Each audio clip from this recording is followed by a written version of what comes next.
Chamo Narga González, non teño moito máis que dicir xa do que dixera, teño dos nenos pequenos, un de 4 e 2 anos.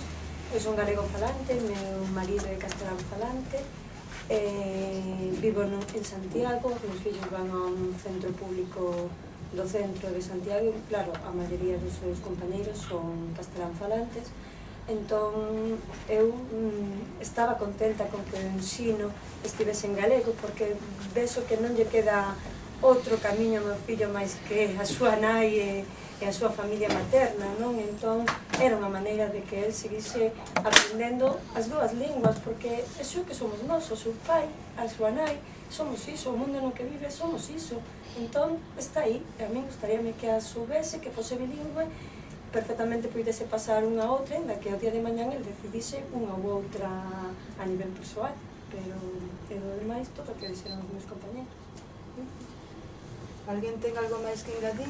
Queredes preguntar algo? Cantos anos leva fundindo este plan? 3 anos, non? 4 anos. Pero, ollo, só hai 4 centros. Solamente, por exemplo, na provincia da Coruña, solamente hai 4 centros. Por exemplo, para Bazán, o Barbeito, un en Ferrol... E 23 en total, en total. En toda Galicia son 23. Temos que ter a sorte... Pero públicos ou...? Públicos.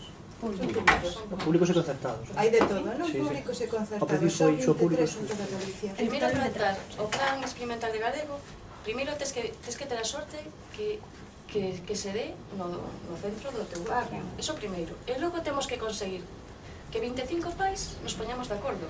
Porque se somos 20, xa non é nada. Iso tamén é tremendamente injusto. E iso non solamente pasa na provincia da Coruña, en Pontevedra mesmo. É dicir que 25 pais asinastes pedindo claro que o ensino en galego. Claro que asinamos para... Pero por cada curso ou...? Hai 3 aulas. Das 3 aulas, 2 son en castelán e unha en galego.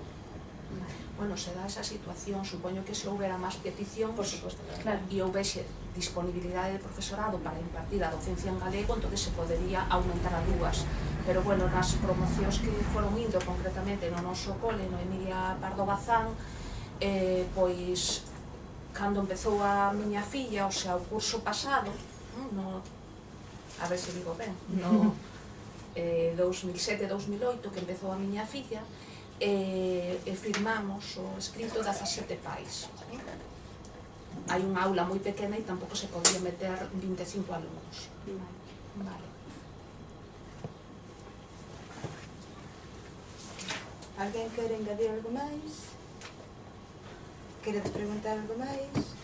Entón, desde a coordinadora, se non queredes preguntar nada máis, simplemente, bueno, pois amosar a nosa preocupación polo futuro destas liñas de inmersión lingüística. Só 23 colexios de toda Galicia, só 23, que é un número bastante pouco relevante realmente, non? E desde logo a nosa preocupación pola situación do idioma en xeral, non? Como docentes, como nais, como pais, nos preocupa moitísimo o futuro dos nosos fillos. E moitísimas gracias a todos.